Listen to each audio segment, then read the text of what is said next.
Welcome to this NPTEL course on techniques and principles of modern radar systems. So, we were discussing the false alarm time TFA, and you can refer to your graph. I have drawn it again, the same thing. So, we ended here that probability of false alarm is equal to the time that the noise voltage stays above the threshold, average of that by TFA.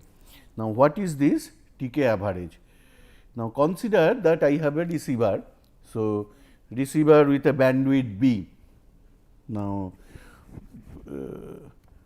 so if I increase that bandwidth, more will be noise power, because more noise will come, that we know.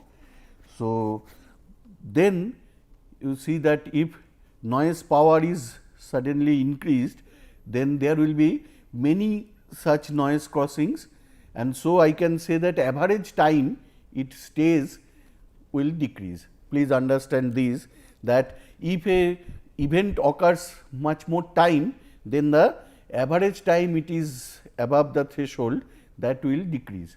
Whereas, if the noise power is less, this only a few crossings will be there, but those crossings will be for larger duration. So, from here we can take an important decision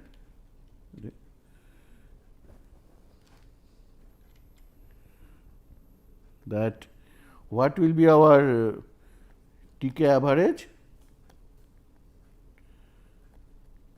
that we can say it is inversely proportional to the bandwidth. You see that if I increase more bandwidth, more noise power, so average time that it stays over, that will decrease. So, that we have got our answer. So, PFA is nothing but 1 by TFA into B. So, what we were finding, that instead of specifying probability of false alarm, if we can tell what is the average time interval after which a false alarm will come. So, that TFA is nothing but 1 by TFA is 1 by PFA into B, and we have already found the expression for PFA.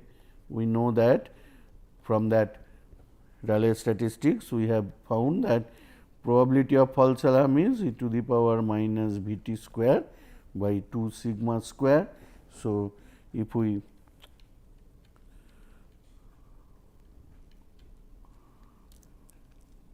put that here, what is the thing? If we put that, we can get that TFA is 1 by B e to the power plus V t square by 2 sigma square. So, this is the time. So, now if for a given threshold and a given noise statistics, that means given sigma and a receiver bandwidth, if I know, I can always calculate TFA. Actually, people have plotted TFA.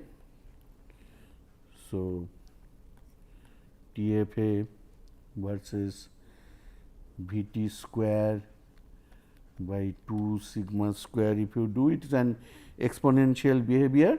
So, I can easily draw them, that they will be these exponential curves, and I can say that the parameter here is B. So, with increasing B, I will have graphs like this. So, let us take some typical value. Suppose typically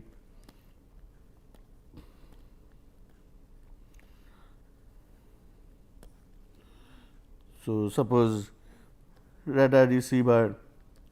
So, let us say the bandwidth is 1 megahertz and PFA, generally this is a good PFA, 10 to the power minus 9. That means, every 10 to the power 9 seconds there will be a, and so with these values if you calculate from that formula, TFA will come to be 16.67 minute. So, every 17 minute it is expected a alarm. Now, if suppose this is comfortable, actually what happens when a false alarm comes, then a track is created with that target, and after some time, track means it is a locus of the positions of the target. So, after some time, because noise is a random thing, so after some time it will go, and so in the next one it will be seen that there is nothing. So, immediately operator understands that that was a false alarm. But problem is, if too many false alarms comes one by one, then he will have to open many tracks, and keeping track of that is difficult, or he becomes strenuous. That is the only problem. So, if after a sufficient interval, if this false alarm comes, then for an trained radar operator it is not a problem, he can easily distinguish that. Now, to have this TFA of approximately 17 minute, where one should fix the threshold Vt. So, we know that the expression. So, we can put that PFA is 10 to the power minus 9, and that PFA is e to the power minus Vt square by 2 sigma square. So, we can solve for this, that Vt by sigma from this will come to be 6.44. That means, the threshold should be 6.44 times the standard deviation of the noise, and in log terms, if you want to convert it to log, remember Vt is a voltage. So, I will have to take 20 log base 10 6.44, and that comes to 16.18 dB. Now, you see that if we look at this, curve, that TFA varies exponentially with Vt by sigma. So, that means, with a small decrease in Vt, I will get a large change in TFA. So, let us say that, let Vt is decreased from this value by 1 dB. So, let us see what happens to the TFA. So, if Vt is decreased by 1 dB, that means Vt by sigma is now 15.18 dB. So, that means, in absolute terms, if you calculate, it will be 5.74.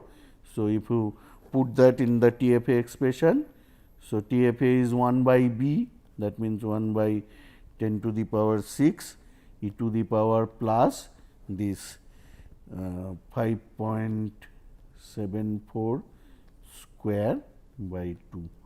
If you calculate, it comes to 14.36 second. So, you see that just we have decreased the Vt by 1 dB, but TFA came down from 17 minutes roughly to 14 second.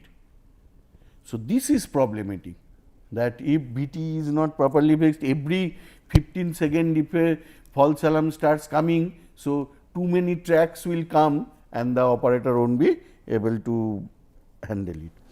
Now, let us come to the detection thing of radar. A radar makes a decision when we have seen that there are range resolution cells. So, if it is an imaging radar, so suppose this is the radar, or it is not moving, sorry, that was the third thing, but let us say that it is taking a decision. So, radar is here and it is, the whole zone has been divided. So, these are one range bins. So, every range bin it will have to take a decision. So, every range resolution cell the radar will have to take a decision. So, roughly I can say if a radar has a pulse width, let us say 1 microsecond, pulse width of 1 microsecond, and suppose for start that it is not having pulse compression. So, I can say that roughly this is the resolution cell, actually 2/3 of these. So, roughly every 1 microsecond the radar will have to take a decision that whether there is a target or not. So, I can say in 1 second it takes 10 to the power 6 decisions. Now, for a PFA of again the same, that 10 to the power minus 9, it means what, that 0.001 false alarm in a second, or you can say that 1 false alarm in every 1000 second, every 1000 second. So, roughly 16-17 minutes, that same thing that we have seen that time. So, 17 minutes, this is comfortable. Now, if over this there is a pulse compression ratio, let us say that pulse compression gain of 20, 10, let us say 10, pulse compression gain of 10. So, that means decisions taken every 10 to the power minus second. So, 0.01 false alarm in 1 second, or 1 false alarm in 1.67 minute. So, you see with pulse compression more false alarm will come, that is obvious because you are making your pulse width effectively small. So, more decisions you will have to take, and so with a fixed PFA you will increase. And so, okay. So, we have got that probability of false alarm or time of false alarm, both are two sides of the same coin, that thing one. Now, the detection probability, that given a all these things, that given a noise statistics, given a threshold, etc., what is the probability that I will have a successful detection. So, that will be our next topic, that probability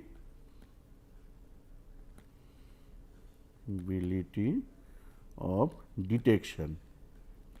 Previously it was probability of failure, now it is probability of detection, PD.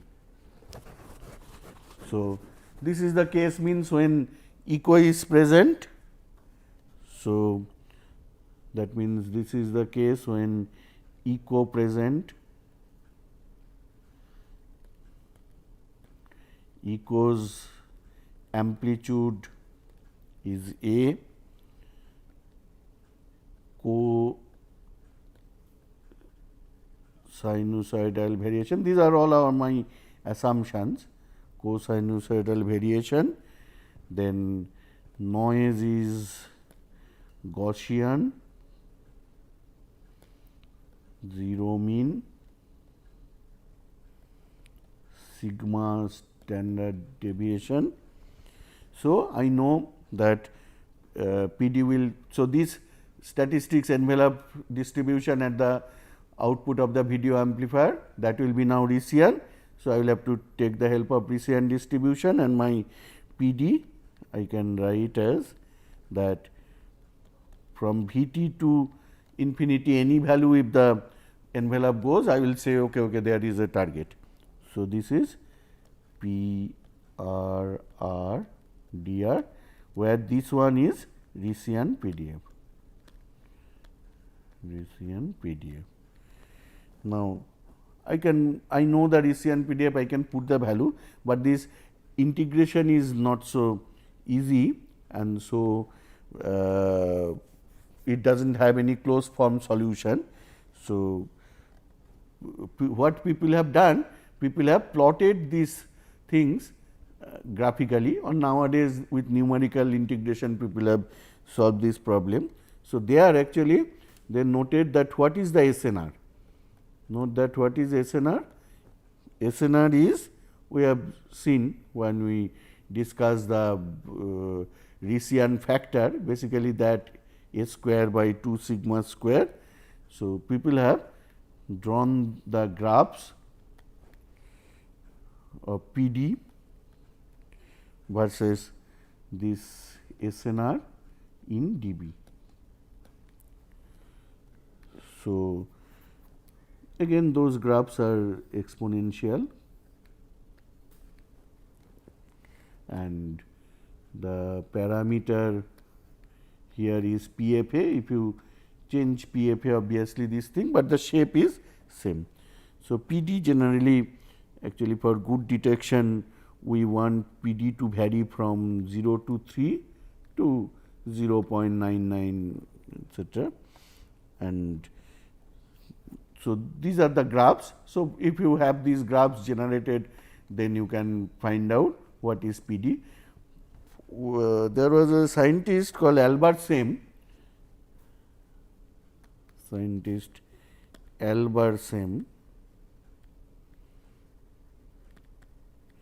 He actually studies these graphs and developed a simple empirical formula. So, that is called Albert Sem formula,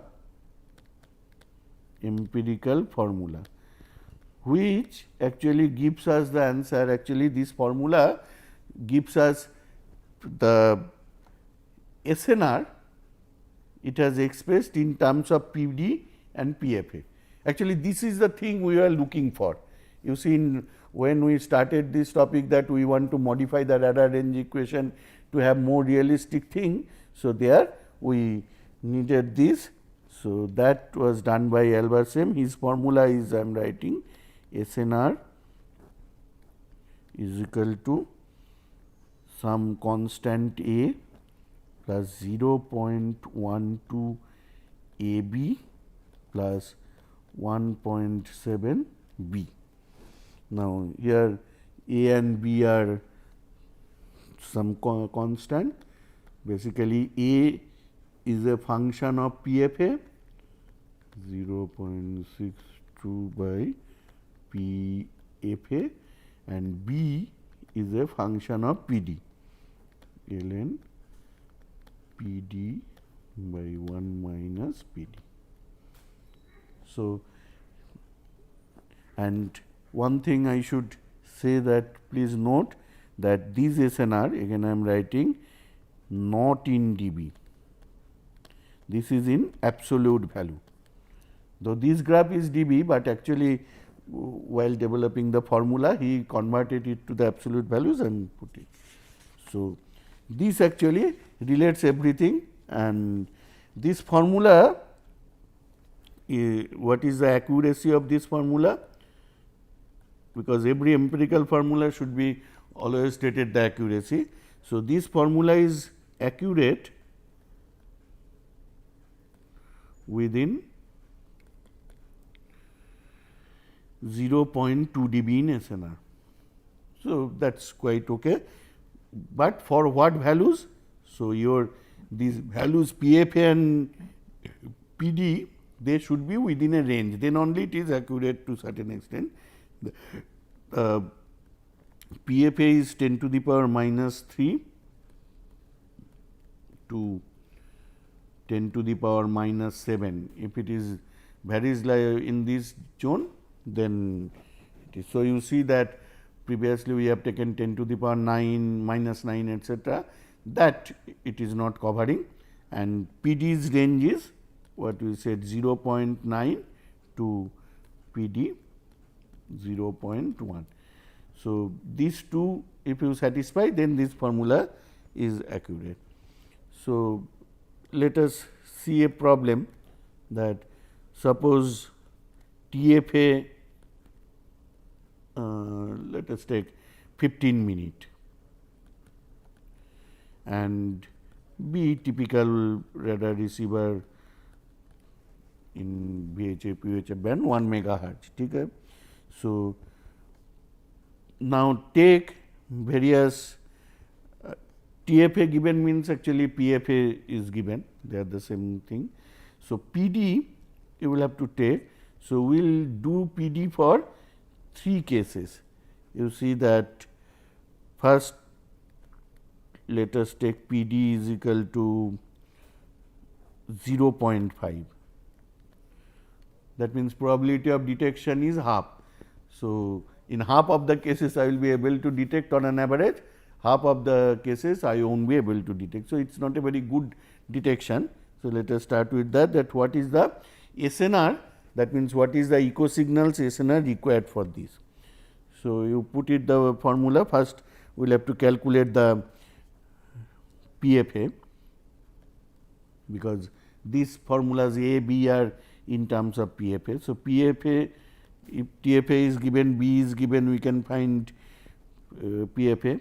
PFA is 1 by TFA into B, and that if you put those values, it will come to 1.11 into 10 to the power minus 9. Okay. Then for PD is equal to 0.5, I can calculate A. So, I am writing PD 0.5, A will be ln of that 0.062 divided by that PFA 1.11 into 10 to the power minus 9. So, this will come to be 20.14. B is ln 0.5 by 1 minus 0.5, that is 0. So, SNR will be in absolute value, SNR is 20.14 because B is 0. So, this is actually, so this SNR always is a power ratio. So, 10 log of this, that will give you 13.04 dB. So, if I want to have this type of detection, that TFA is every 15 minute I can get a false alarm and probability of detection 0.5, 13 dB SNR is required for that case. Now, let us do for PD is equal to 0.9. So, again you see A will be same because PFA you are not changing, but B will change. B will be ln 0.9 by 1 minus 0.9, and that will give you 2.197, and so SNR you can put in that value, it will come out to be 29.18, which in dB terms is 14.65 dB. You see that from 13 dB I have changed to 14.6 or 14.7. So, 1.7 dB the SNR increased, the detection from a 0.5 became a quite good PD. So, that is the point, that exponential variation. So, this are the same equation can